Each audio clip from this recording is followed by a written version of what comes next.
Assalamualaikum warahmatullahi wabarakatuh. Selamat sore, salam sejahtera bagi kita semuanya. Om Swastiastu, Namo Buddhaya, salam kebajikan. Bangsa dan setanah air, penyebaran COVID-19 telah benar-benar memperlambat perekonomian dunia, termasuk perekonomian di negara kita Indonesia. 186 negara telah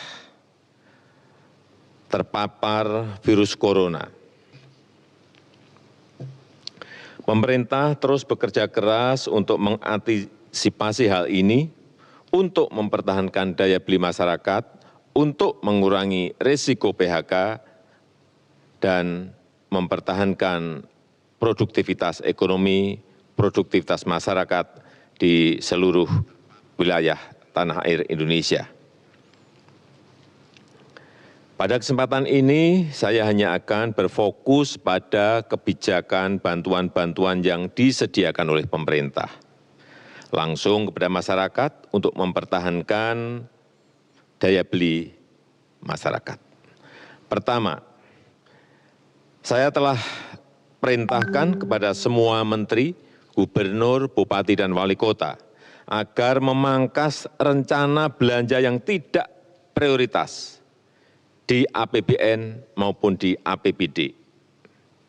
Anggaran perjalanan dinas, pertemuan-pertemuan yang tidak perlu, dan belanja-belanja lain yang tidak langsung dirasakan oleh masyarakat harus dipangkas. Kedua, kementerian dan lembaga di pusat, serta juga pemerintah daerah, provinsi, kabupaten, dan kota harus melakukan refocusing kegiatan dan melakukan realokasi anggaran untuk mempercepat penanganan COVID-19, baik yang terkait dengan isu-isu kesehatan maupun yang terkait dengan isu-isu ekonomi. Landasan hukumnya sudah jelas. Hari Jumat yang lalu, tanggal 20 Maret 2020, telah saya tanda tangani Inpres nomor 4 tahun 2020. Selain memerintahkan refocusing kegiatan dan relokasi anggaran, Inpres ini juga memerintahkan untuk percepatan pelaksanaan pengadaan barang dan jasa untuk mendukung percepatan penanganan COVID-19. Sekali lagi, bukan hanya untuk penanganan kesehatan masyarakat, tetapi juga untuk penanganan dampak ekonomi masyarakat. Yang ketiga, saya minta kepada kementerian dan lembaga dan juga pemerintah daerah, provinsi, kabupaten, dan kota, agar selain menangani isu kesehatan masyarakat, kita juga harus menjamin ketersediaan bahan pokok dan mempertahankan daya beli masyarakat, utamanya masyarakat lapisan bawah. Kita harus membantu para buruh, membantu para pekerja harian, membantu para petani, membantu para nelayan, membantu para pelaku usaha mikro dan kecil agar daya belinya tetap terjaga, agar terus beraktivitas dan berproduksi. Keempat, saya telah perintahkan agar program padat karya tunai, sekali lagi program padat karya tunai harus diperbanyak, harus dilipat gandakan dengan tetap mengikuti protokol kesehatan untuk pencegahan dan penularan COVID-19, yaitu dalam bekerja harus menjaga jarak yang aman. Program padat karya tunai di beberapa kementerian seperti Kementerian PUPR, Kementerian Perhubungan, Kementerian Pertanian, Kementerian KKP harus segera dieksekusi. Dana desa dan program-program pemerintah daerah, provinsi, kabupaten, dan kota juga harus mengutamakan cara-cara padat karya. Ini akan membantu masyarakat, membantu para petani, para buruh tani, para nelayan di pedesaan di seluruh tanah air. Sekali lagi, dengan tetap mengikuti protokol kesehatan, yaitu dalam bekerja harus menjaga jarak yang aman. Kelima, kepada penerima kartu sembako.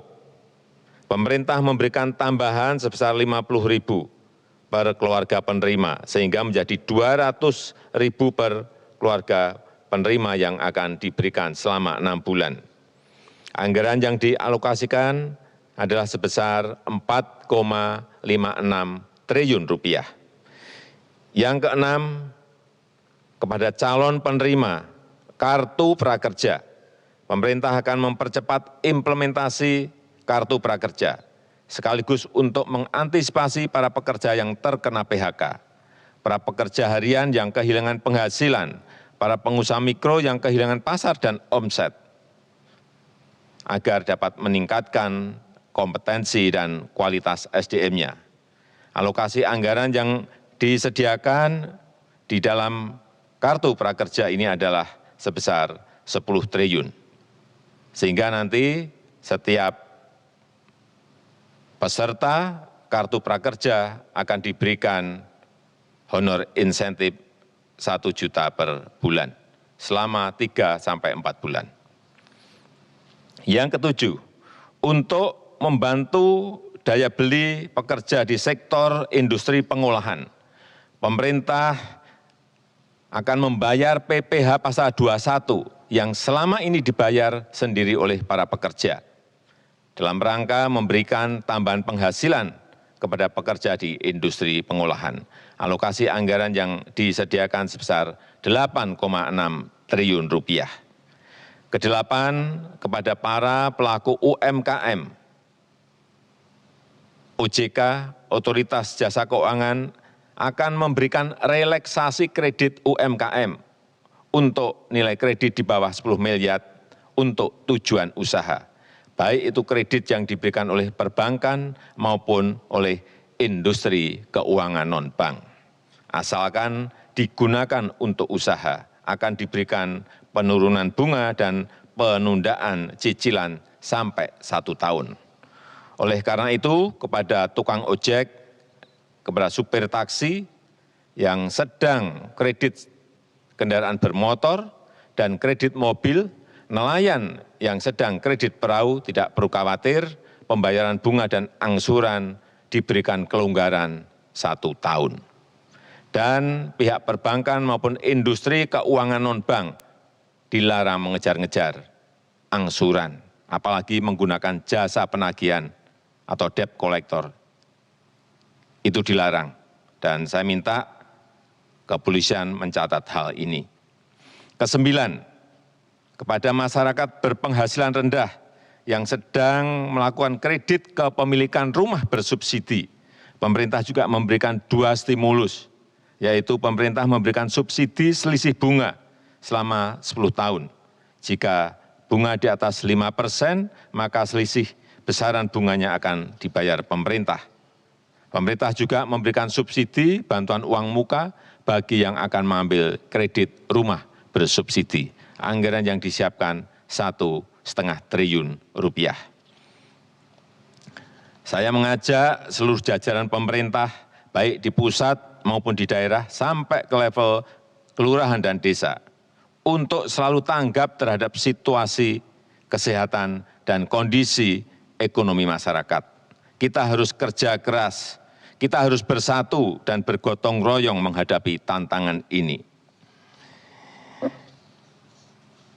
Terakhir, saya juga mengapresiasi gerakan masyarakat yang telah turut mensosialisasikan, memasyarakatkan physical distancing atau jaga jarak aman, yang terus mengingatkan kita semuanya untuk berdisiplin.